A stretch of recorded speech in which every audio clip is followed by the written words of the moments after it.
take? It takes the dream. Because if you don't have the dream, you'll never find the 7 to 10 hours a week. I can guarantee you that. You're busy. We're all busy. You're working, you're picking up the dry cleaning, you're making dinner, you're taking the kids to football practice, you're paying the bills, you got to sleep, you got to eat, all this. You're using 24 hours of every day already. So what's got to get? You've got to find a dream, something that will take you to the frame of mind where you will change the way you live, you will change the daily actions you take, and you will change your mindset for a 2 to 4 year period. I will find the 7 to 10 hours a week for 2 to 4 years to build my freedom, to build my security, to build my independence. Here's the secret of everything I'm going to talk about tonight. Has to do with leverage. It's getting you out of the trap. And there's a big trap, okay? And this is the trap. It's people trading time for money. You work 40 hours, you get paid for 40 hours. So you work 40 hours and you get paid $400 a week. If you need some extra money because there's something that you want to do, you put in some overtime, so you work 45 hours, so maybe you get $450. Well, you know what? That is trading time for money.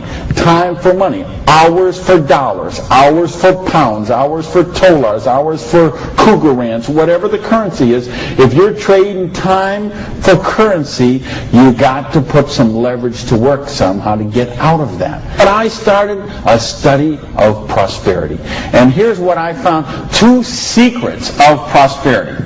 If you want to be wealthy, secret number 1, you have to be your own boss.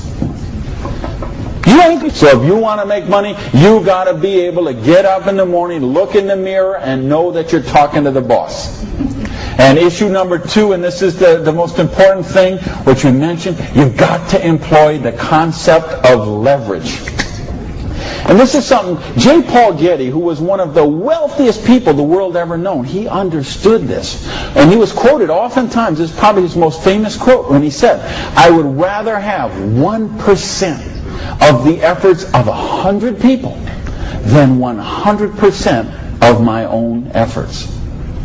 Because he understood the concept of leverage. And he became one of the wealthiest people the world has ever known.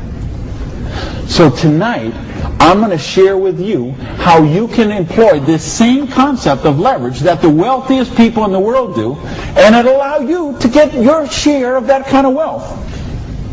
Now, how do you put this leverage? It's a business called network marketing, sometimes called multi-level marketing. Sometimes we call it MLM for short.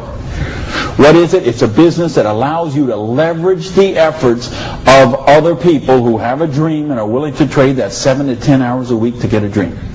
So you're going to introduce them to the business. You're going to teach them a duplicatable system that they could follow and duplicate the same results for people that they're going to introduce to the business, and create this system that everybody can follow, and everybody will get a nice chunk of the organization that is built. And because you direct your own organization, because you are your own boss, you get some residual income out of the efforts of the people that you introduce to the business. That's the leverage. It's no different than when Madonna makes a record, and every time they play that CD, she gets a royalty of that. When Coppola does a movie, and that movie plays, it gets a royalty of that. This is how the average person can get leverage. See, if you got money, leverage is not a problem. You can leverage your money. You can buy stocks, bonds, invest in companies, invest in real estate, all that kind of stuff. I couldn't do that. If you could buy a franchise. If I would have bought a restaurant franchise instead of opening my own restaurant, the chances are I'd still be in the restaurant business. But you know what? I couldn't afford the franchise fee. I didn't have that kind of money. Ask someone about the stock market, they'll tell you, unless you got $25,000 you can afford to lose, don't even get in the stock market. Well, I didn't have $25,000 I could afford to lose. I didn't have $25 I could afford to lose. Forget about it. So I didn't have the money to leverage. And if you got a couple $100,000, couple million you can leverage, hey, maybe you don't even need to be here tonight. But I'm speaking to the rest of you who don't have that kind of money. And the rest of you who used to have that kind of money till the stock market tanked, and now your retirement fund is 40% of what it was 2 years ago.